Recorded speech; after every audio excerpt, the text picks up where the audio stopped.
Okay, today's math art challenge is going to be the permutohedron, and I'm sure that tons of you know way more than I do about this, so just jump in the comments and let's all learn some stuff.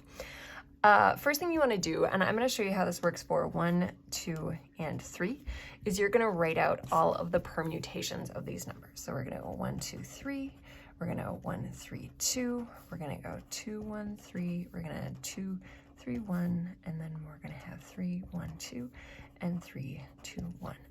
Once you've got your list, I encourage you to tear them, make yourself little cards. So I actually have these right here. So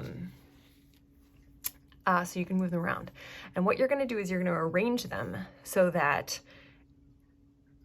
they're next to any permutation where adjacent numbers or digits have changed places. This is the rule. So connect permutations where two adjacent numbers have changed places. So for example, these two I would connect because the 2 and the 1 are adjacent to each other and they have swapped, they've permuted.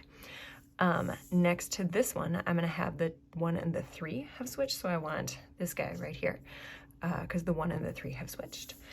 And then I need where the 1 is here, and then the 2 and the 3 have switched.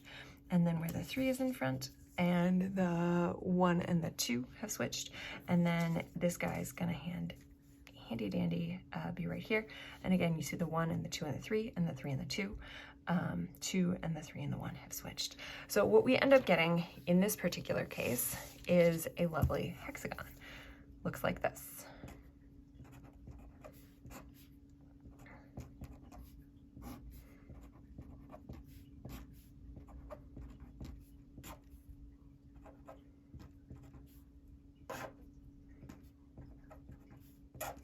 And this is the permutohedron for 1, 2, and 3. Your job is, can you do it for 1, 2, 3, and 4?